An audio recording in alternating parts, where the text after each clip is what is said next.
दोस्तों, आज मैं आपको हड़प्पा के इतिहास के बारे में बताने जा रहा हूँ, तो वीडियो को पूरा देखिए और चैनल को सब्सक्राइब कर लें। इस दिलचस्प कहानी की शुरुआत किसी इतिहासकार ने नहीं बल्कि फौज से भागे हुए एक शख्स ने की थी।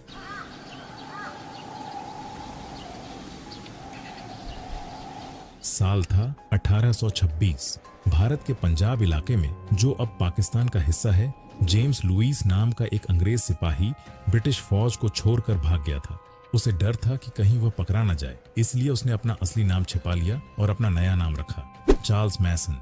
मैसन एक बंजारे की तरह दर दर भटक रहा था। तभी उसकी नजर एक अनोखी जगह पर पड़ी। एक खाली मैदान में पुरानी ईंटों के ऊंचे ऊंचे ढेर लगे थे। वहां रहने वाले लोग उन टीलों को भूतों का बसेरा मानते थे। मैसन ने अपनी डायरी में नोट किया कि यहाँ किसी बहुत पुराने और बड़े शहर के अवशेष दबे हुए हैं।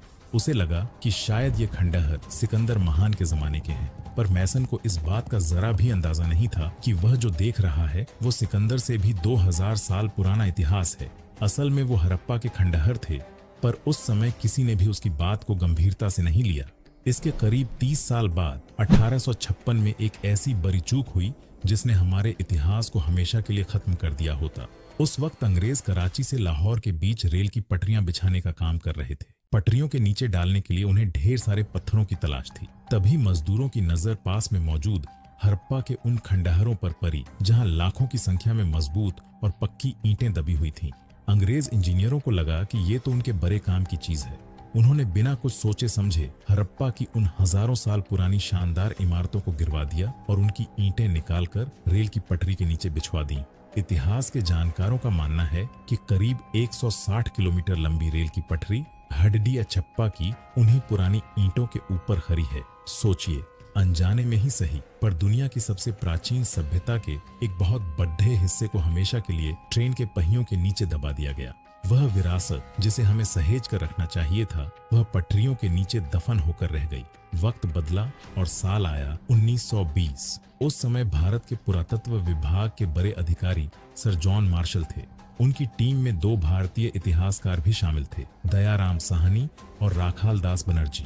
जहां एक तरफ दयाराम साहनी ने हड़प्पा की जगह पर खुदाई का काम शुरू किया, वहीं दूसरी तरफ राखाल दास बनर्जी ने सिंध के इलाके में एक ऊंचे टीले को खोदना शुरू किया। वहां के रहने वाले लोग उस टीले को मोहन जोदरोस कहते थे, जिसका सिंधी भाषा में मतलब होता है मुर्दों का टीला। जैसे जैसे वहां से मिट्टी हटाई गई, जमीन के नीचे से एक ऐसा नजारा निकला जिसने पूरी दुनिया के होश उड़ा दिए। वह कोई छोटा मोटा गांव नहीं था, बल्कि आज के किसी बड़े और आधुनिक शहर जैसा था। वहां की सड़कें एकदम सीधी थीं, जो एक दूसरे को बराबर काटती थीं। घर पक्की ईंटों के बने थे, जिनमें से कुछ 2 या 3 मंजिल के भी थे। ताज्जुब की बात तो ये है कि हर घर के अंदर अपना खुद का कुआं और नहाने की जगह थी। पर सबसे कमाल की चीज थी वहां का सफाई का इंतजाम। नालियां पूरी तरह ढकी हुई थीं और घर घर का गंदा पानी एक मुख्य गटर लाइन में जाकर मिलता था। उस दौर में लंदन और पेरिस जैसे बड़े शहरों में भी ऐसी सफाई व्यवस्था नहीं थी, जैसी भारत के लोगों ने 5000 साल पहले ही तैयार कर ली थी। जॉन मार्शल ने दुनिया को डंके की चोट पर बताया कि भारत का इतिहास अब सिर्फ 2000 साल का नहीं, बल्कि पूरे 5000 साल पीछे चला गया है। लेकिन इस सभ्यता की जो बात सबसे ज्यादा हैरान करती है, वो है यहाँ की एक रूपता। चाहे वो हड़प्पा हो या मोहनजोदड़ो, लोथल हो या कालीबंगन, ये सभ्यता करीब 10 लाख वर्ग किलोमीटर के दायरे में फैली थी। फिर भी यहाँ का हर शहर एक ही जैसा दिखता था। ताज्जुब तो इस बात का है कि हर जगह ईंटों का आकार एक था, वजन के बाट एक जैसे थे और सड़कों की चौड़ाई भी बिल्कुल बराबर थी। आज की तरह ना इंटरनेट था, ना फोन और न ही तेज गाड़ियां। फिर भी इतने बड़े इलाके में हर चीज एक जैसी कैसे मुमकिन हुई? क्या उस समय कोई ऐसी सरकार थी जो सबको संभालती थी, या फिर यहाँ के लोग इतने ज्यादा अनुशासित थे कि वे खुद ही सारे नियमों का सही ढंग से पालन करते थे? अक्सर जब हम मिस्र या मेसोपोटामिया जैसी पुरानी सभ्यताओं के बारे में पढ़ते हैं, तो वहाँ हमें बड़े बड़े मंदिर या राजाओं के आलीशान महल दिखाई देते हैं। लेकिन सिंधु घाटी की कहानी बिल्कुल अलग थी। यहाँ न तो कोई भव्य मंदिर मिला, न ही राजाओं का कोई बड़ा महल, और न ही किसी भगवान की कोई विशाल मूर्ति। यहाँ खुदाई में जो सबसे बड़ी इमारत मिली वो था द ग्रेट बाथ, यानी एक बहुत बड़ा सार्वजनिक स्नानागार। इस बात से अंदाजा लगाया जा सकता है कि यहाँ के लोग धर्म या किसी खास शासक की सेवा करने के बजाय साफ सफाई और आम जनता की सुविधाओं को ज्यादा तवज्जो देते थे। यह शायद दुनिया का पहला ऐसा समाज था जहाँ ऊंच नीच बहुत कम थी और सबको एक समान अधिकार मिलते थे। यहाँ अमीर और गरीब के बीच आज जैसा बड़ा अंतर देखने को नहीं मिलता, लेकिन हर शानदार इतिहास के पीछे एक खौफनाक राज भी छिपा होता है। मोहनजोदड़ो की खुदाई के दौरान जानकारों को कुछ ऐसा दिखा जिसे देखकर सबकी रूह कांप गई। वहां की गलियों और मकानों की सीढ़ियों पर इंसानी कंकाल यहाँ वहां बिखरे पड़े थे। उन्हें देखकर ऐसा महसूस हो रहा था जैसे मौत बहुत अचानक आई हो और लोगों को संभलने तक का वक्त न मिला हो। न तो कोई भाग सका और न ही किसी को अंतिम संस्कार का मौका मिला। इन हड्डियों के ढेर को देखकर मन में बस एक ही सवाल उठता है, आखिर उस दिन क्या हुआ था? क्या वहां कोई भयानक बाढ़ आई थी, कोई जानलेवा बीमारी फैली थी, या फिर जैसा कि कुछ लोग दावा करते हैं कि वहां महाभारत जैसा कोई भीषण युद्ध हुआ था या कोई एटमी धमाका हुआ था? इस सभ्यता का सबसे बड़ा रहस्य आज भी उनकी लिखावट में छिपा है, जिसे आज तक कोई PRH नहीं पाया। वो पत्थर जिन पर अजीब किस्म के जानवर और निशान बने हैं, वे आज भी खामोश हैं। इतिहासकारों के लिए सबसे बड़ी परेशानी यही है। हम मिस्र के पिरामिडों पर लिखी बातों को समझ सकते हैं, मेसोपोटामिया की मिट्टी पर लिखे अक्षरों को PRH सकते हैं, लेकिन सिंधु घाटी की भाषा आज भी एक अनसुलझी पहेली है। खुदाई में हजारों की संख्या में छोटी छोटी पत्थर की मोहरें मिली हैं। इन पर मछली, बर्तन, तीर और इंसानों जैसे करीब 400 से भी ज्यादा अलग अलग निशान बने हुए हैं। पर अफसोस कि हजारों साल बाद भी हम उनके संदेशों को डिकोड नहीं कर पाए हैं। सबसे बड़ी मुश्किल ये है कि हमें आज तक कोई ऐसा सुराग नहीं मिला जिससे हम उनकी भाषा का मतलब समझ सकें। सिंधु घाटी के लोगों ने अपनी लिखाई का कोई भी अनुवाद पीछे नहीं छोड़ा। अब इस पर जानकारों की अलग अलग राय है। कुछ का मानना है कि ये दक्षिण भारतीय भाषाओं द्रविड़ की जड़ है, तो कुछ इसे संस्कृत से जोड़कर देखते हैं। वहीं कुछ विदेशी एक्सपर्ट्स का तो ये भी कहना है कि ये कोई भाषा थी ही नहीं, बल्कि ये सिर्फ कुछ निशान थे, जैसे आज के दौर में सड़कों पर ट्रैफिक साइन या कंपनियों के लोगो होते हैं। हम आज तक नहीं जान पाए कि उन्होंने क्या लिखा था। क्या वे भगवान की प्रार्थनाएं थीं या फिर सिर्फ व्यापार के लेन देन का हिसाब? इन पत्थरों की मोहरों पर एक और अजीब बात देखने को मिली। इन पर सबसे ज्यादा दिखने वाला जानवर कोई शेर या हाथी नहीं था, बल्कि वह था एक सींग वाला रहस्यमयी जानवर। हजारों मोहरों पर एक ऐसा जीव बना है जिसका शरीर तो बैल जैसा है, पर सिर पर एक लंबा सींग है। उसके आगे एक अजीब सा स्टैंड भी बना होता है। अब सवाल ये उठता है कि क्या 5000 साल पहले भारत में यूनिकॉर्न होते थे? साइंस कहता है बिल्कुल नहीं। तो फिर वो क्या था? शायद वो एक बैल की ऐसी तस्वीर थी जिसमें उसका दूसरा सींग पहले के पीछे छिप गया हो, या फिर ये उनका कोई पवित्र चिन्ह था, जैसे आज हम नंदी या गरुड़ को पूजते हैं। मुमकिन ये भी है कि ये उस समय के सबसे बड़े व्यापारियों या अधिकारियों की पहचान का कोई खास बैज रहा हो, जिसे दिखाकर उन्हें खास सुविधाएं मिलती थी। अब बात करते हैं गुजरात के लोथल शहर की। साल 1954 में जब यहाँ खुदाई की गई तो ईंटों से बना एक बहुत बड़ा तालाब जैसा ढांचा मिला। शुरुआत में लोगों को लगा कि ये शायद पानी जमा करने का कोई जलाशय है, लेकिन जब इसकी बनावट की गहराई को समझा गया तो सबके होश उड़ गए।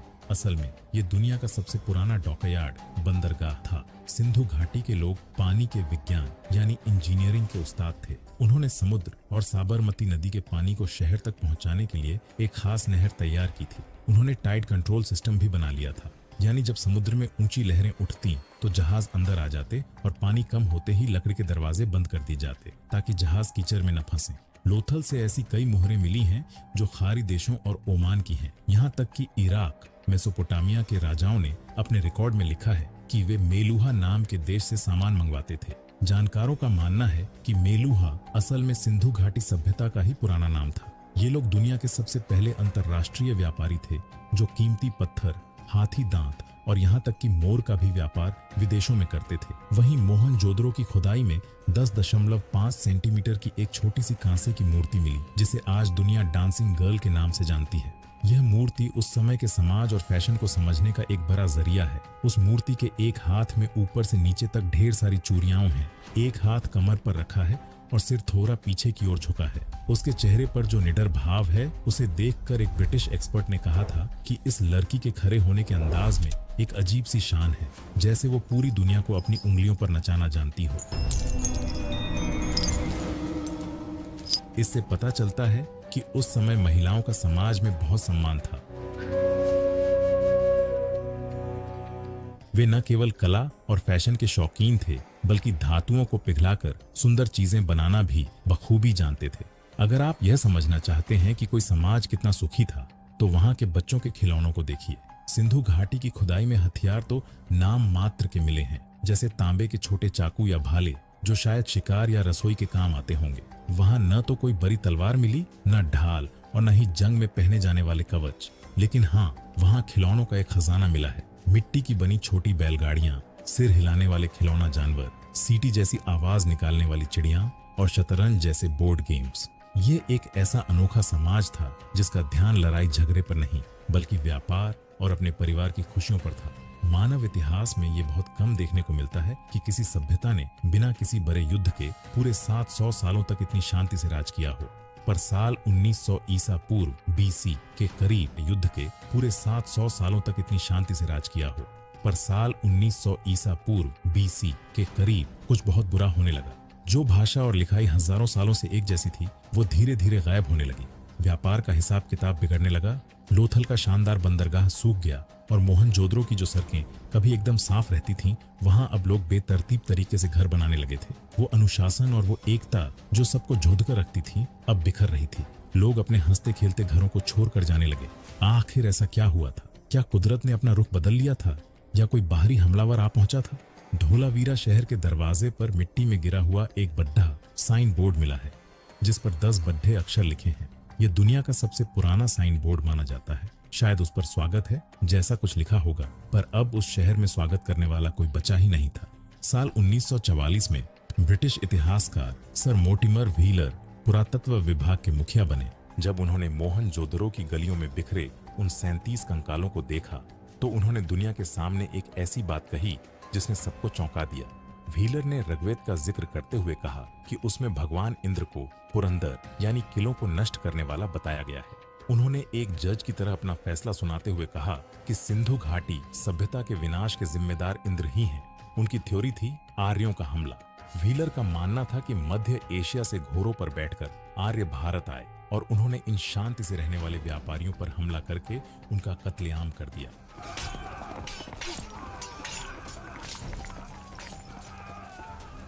सालों तक हमारी किताबों में भी यही पढ़ाया जाता रहा, लेकिन असलियत क्या है? आज के आधुनिक विज्ञान ने इस थ्योरी को पूरी तरह गलत साबित कर दिया है।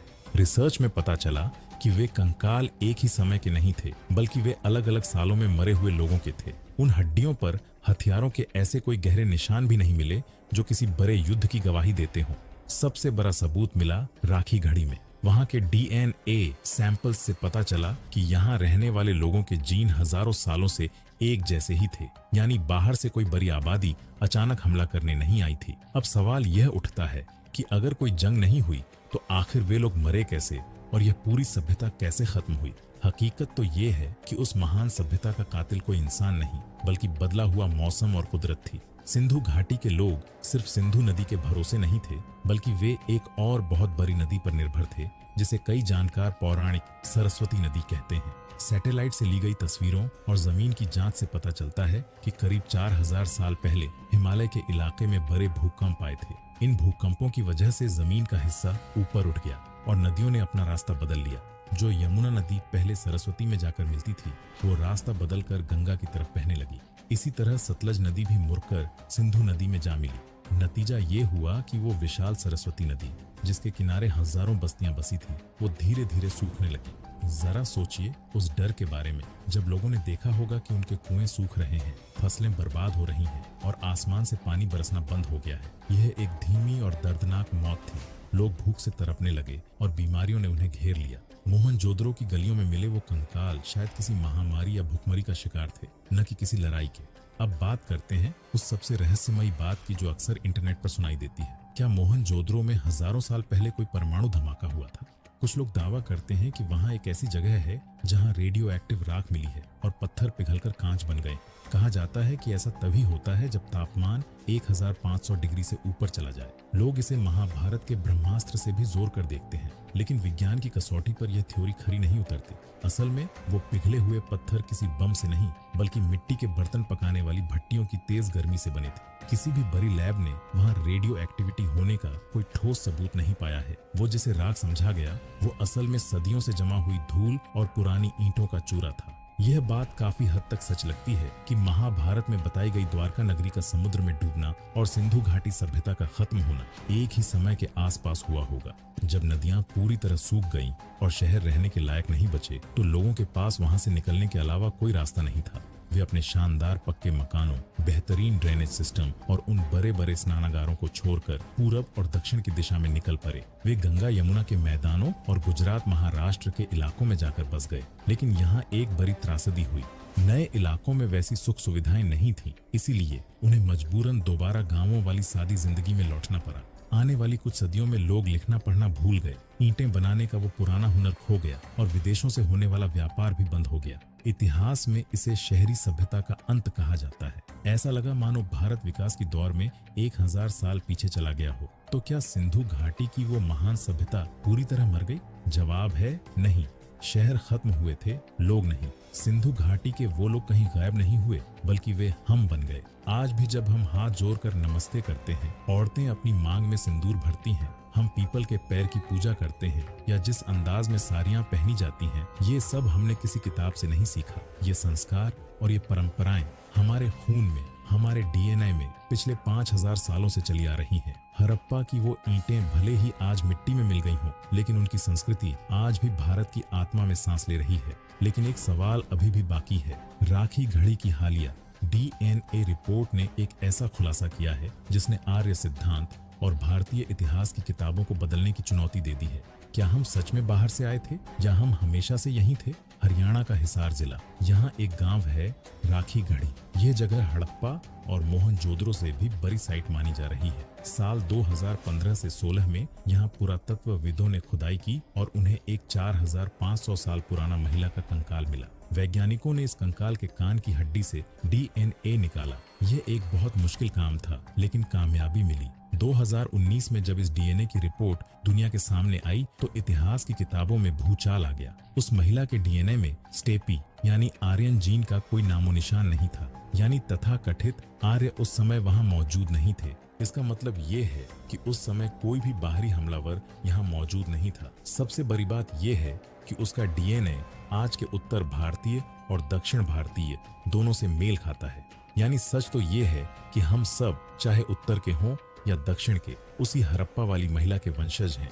आर्य और द्रविड़ के बीच की ये लड़ाई शायद सिर्फ राजनीति ने पैदा की थी, क्योंकि विज्ञान ने साफ कर दिया है कि हड़प्पा के लोग ही आज के आधुनिक भारतीय हैं। हम कहीं से आए नहीं हैं, हम यहीं के रहने वाले हैं। अब चलिए उत्तर प्रदेश के बागपत जिले के सनौली गांव। साल 2018 में यहाँ कुछ ऐसा मिला जिसने इस पुरानी सोच को ही खत्म कर दिया कि सिंधु घाटी के लोग सिर्फ शांति प्रिय व्यापारी थे और लड़ना नहीं जानते थे। सनौली में जमीन के नीचे से शाही ताबूत निकले और उनके साथ मिले युद्ध में इस्तेमाल होने वाले रथ, तांबे की तलवारें, ढाल और हेलमेट। ये खोज करीब 4000 साल पुरानी है और यही वो समय है जब महाभारत का युद्ध माना जाता है। सनौली के ये योद्धा साबित करते हैं कि हमारे पूर्वज सिर्फ घर बनाना ही नहीं, बल्कि युद्ध के मैदान में तलवार चलाना भी जानते थे। ये खोज शायद उस वैदिक काल और हड़प्पा के बीच के अधूरे सच को पूरा करती है। आज 5000 साल बाद हम 21वीं सदी में खड़े हैं। हमारे हाथों में स्मार्टफोन्स हैं, आसमान में सैटेलाइट्स हैं और पटरियों पर बुलेट ट्रेन दौड़ रही है। लेकिन क्या हम वाकई हड़प्पा के उन लोगों से ज्यादा समझदार हैं? आज जरा सी बारिश होती है तो हमारे मुंबई और दिल्ली जैसे शहरों की सड़कें तालाब बन जाती हैं और गटर जाम हो जाते हैं। वहीं हड़प्पा के लोगों ने 5000 साल पहले ऐसा ड्रेनेज सिस्टम बनाया था जो कभी फेल नहीं हुआ। उन्होंने पानी की एक एक बूंद की कीमत को समझा था। इतिहास हमें चेतावनी दे रहा है कि सिंधु घाटी की सभ्यता किसी दुश्मन की तलवार से नहीं, बल्कि बिगड़ते पर्यावरण की वजह से खत्म हुई थी। उन्होंने नदियों को सूखते और कुदरत को बदलते देखा था। आज हम भी ठीक उसी मोड़ पर खड़े हैं। ग्लेशियर पिघल रहे हैं और मौसम का मिजाज बदल रहा है। हड़प्पा के वो खंडहर आज हमसे चीख चीख कर कह रहे हैं कि अगर तुम प्रकृति के साथ मिलकर नहीं चले तो तुम्हारे ये आलीशान शहर भी एक दिन मुर्दों का टीला बनकर रह जाएंगे। कहानी के अंत में आइए एक नजर खुद पर डालते हैं। सुबह उठकर हमारा नहाना, हाथ जोड़कर नमस्ते कहना, एक भारतीय महिला का अपनी मांग में सिंदूर भरना, पीपल के पैर और नंदी की पूजा करना, यहाँ तक कि शतरंज का खेल, यह सब हमें हड़प्पा से विरासत में मिला है। सभ्यताएं कभी मरती नहीं हैं, वे बस अपना रूप बदल लेती हैं। हड़प्पा की ईंटें भले ही रेल की पटरियों के नीचे दब गई हों, लेकिन उसकी रूह आज भी 140 करोड़ भारतीयों के दिल में धड़क रही है। 1826 में चार्ल्स मैसन ने जिस जगह को सिकंदर के जमाने का समझा था, वह असल में हमारी अपनी दास्तान थी। एक ऐसी कहानी जो कभी खत्म नहीं हुई। हम ही हड़प्पा हैं। तो दोस्तों, ये थी हड़प्पा की संपूर्ण इतिहास। वीडियो अगर अच्छा लगा हो तो चैनल को सब्सक्राइब जरूर कर ले, क्योंकि आपकी एक सब्सक्राइब मुझे ऐसी कहानी ढूंढने में हिम्मत देती है। और हाँ दोस्तों, कमेंट में अपना नाम जरूर लिखे, जिससे मुझे पता चलेगा कि कौन कौन मेरे साथ इस रोमांचक सफर पर चल रही है। नमस्ते।